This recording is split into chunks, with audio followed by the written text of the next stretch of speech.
Bonjour Anne, merci beaucoup de nous accueillir au sein de la Villa Sauvage. Et donc à l'occasion du 7e anniversaire de la Villa Sauvage, vous organisez un parcours d'atelier printanier qui démarrera ce 1er mai. Est-ce que tu peux nous en dire un peu plus et notamment ce que le public va pouvoir découvrir? Alors cette année, évidemment, c'est une édition spéciale. Ça, on s'en doute bien, qu'on ne peut plus faire comme avant, aller visiter les artistes dans leur atelier et exposer beaucoup d'artistes à l'intérieur de la villa.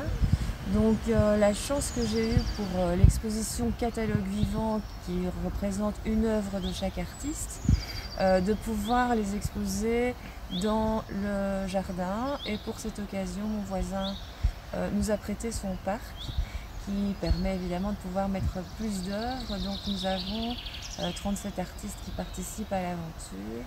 Est-ce que tu peux nous en dire un peu plus sur la conception justement de ce parcours d'atelier, puisque en général c'est plutôt des parcours d'artistes qu'on nous propose? Oui, en fait, les 3 premières éditions, on avait appelé ça parcours d'artistes, alors qu'on avait déjà à l'esprit que c'était un parcours d'atelier. Parce que ce qui nous intéresse, nous, c'est la démarche des artistes, tout le processus de création, ce qui leur permet de montrer toute leur recherche.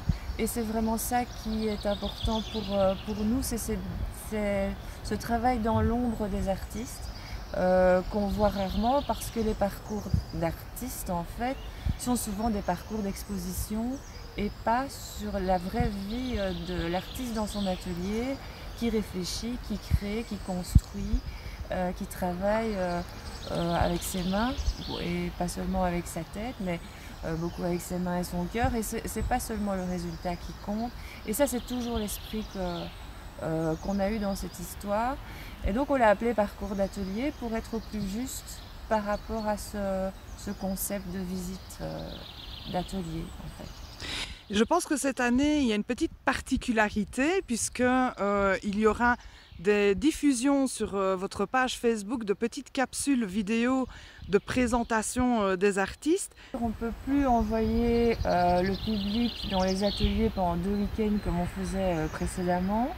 Donc on a réfléchi à une autre solution et on va faire des petites vidéos dans les ateliers où il y a un visiteur qui vient réellement physiquement voir l'atelier, et ce sera filmé alors.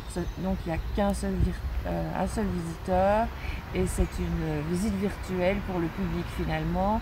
Et les petites vidéos seront diffusées sur la page Facebook du parcours d'atelier printanier tout au long du mois de mai. Les visites au jardin seront accessibles à partir de ce 1er mai. Peux-tu nous en dire un peu plus sur le déroulement des visites? Alors on a élargi nos horaires d'ouverture du mercredi au samedi de 15 à 20 heures. Et c'est effectivement sur rendez-vous, parce qu'on ne sait jamais très bien comment ça va se passer. Et en fait, l'histoire de l'exposition au jardin, c'est aussi pour être au plus près du concept qu'on avait précédemment, qui était d'exposer une œuvre de chaque artiste dans la villa, qu'on avait appelé l'exposition du catalogue vivant. Malheureusement, on ne peut plus vraiment accueillir tant d'artistes à l'intérieur de la maison, faire des cocktails et vernissages. D'autant plus que j'ai une exposition qui est pour l'instant magnifique aussi à l'intérieur, et que je prolonge par la même occasion. Et comme j'ai eu la chance d'avoir mon voisin qui me prêtait son jardin, on a demandé aux artistes de faire une œuvre qui sera exposée à l'extérieur. Donc ça a été un challenge pour les artistes qui n'ont pas l'habitude de faire des choses pour l'extérieur, mais qui prennent des risques et qui ont pour beaucoup recherché comment ils allaient présenter quelque chose qui allait rester dehors. Et ça fait partie finalement d'un processus d'artiste, d'un processus justement d'atelier, et c'est vraiment ce que j'affectionne, tout ce qui est démarche et recherche différentes. Merci beaucoup Anne pour cette belle visite. Donc n'hésitez pas à retrouver tous les détails sur la page internet de la Villa Sauvage, www.lavillasauvage.be, ou sur la page Facebook Parcours d'atelier printanier.